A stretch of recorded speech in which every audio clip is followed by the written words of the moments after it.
మీకా గ్రంథము మొదటి అధ్యాయము.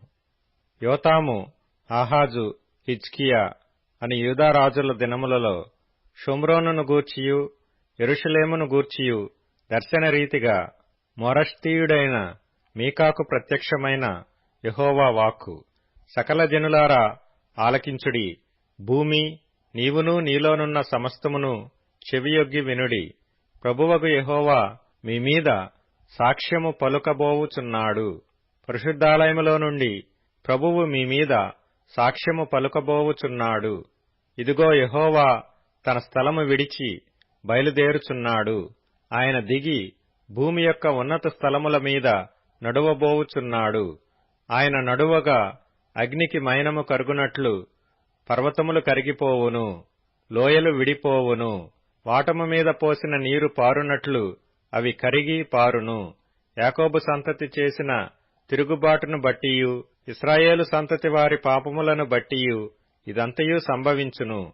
యాకోబు సంతతి వారు తిరుగుబాటు చేయుటకు మూలమేది? అది షోమ్రోనే గదా. యూదావారి ఉన్నత స్థలములు ఎక్కడవి? యెరూషలేములోనివే కావా? కాబట్టి నేను షోమ్రోనును చేనిలోనున్న రాళ్ల కుప్పవలే చేసెదను. ద్రాక్ష చెట్లు నాటదగిన స్థలముగా దాని ఉంచెదను. దాని పునాదులు బయలుపడునట్లు దాని కట్టుడు రాళ్లను లోయలో పారబోసెదను.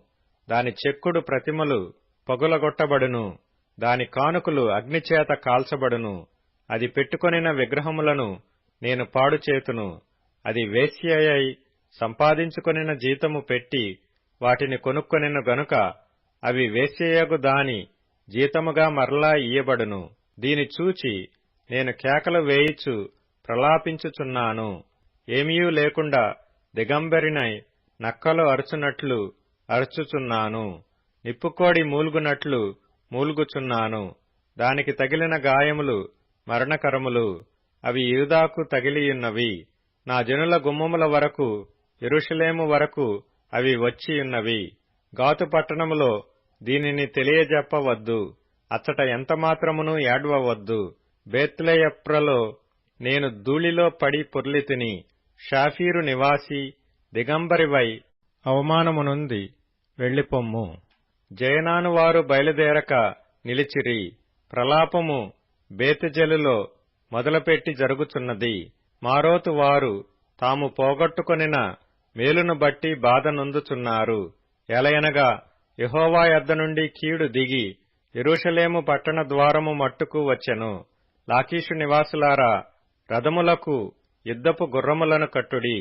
ఇశ్రాయేలు వారు చేసిన తిరుగుబాటు క్రియలు నీ యందు కనబడినవి.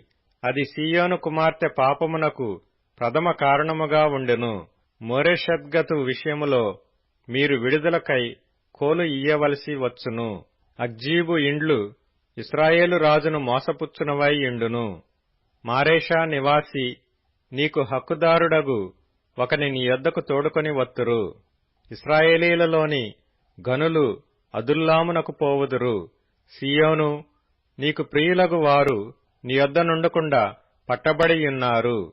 నీ తల బోడి చేసుకొనుము. బోరుచ గద్దవలే నీ బోడితనము కనుపరచుకొనుము.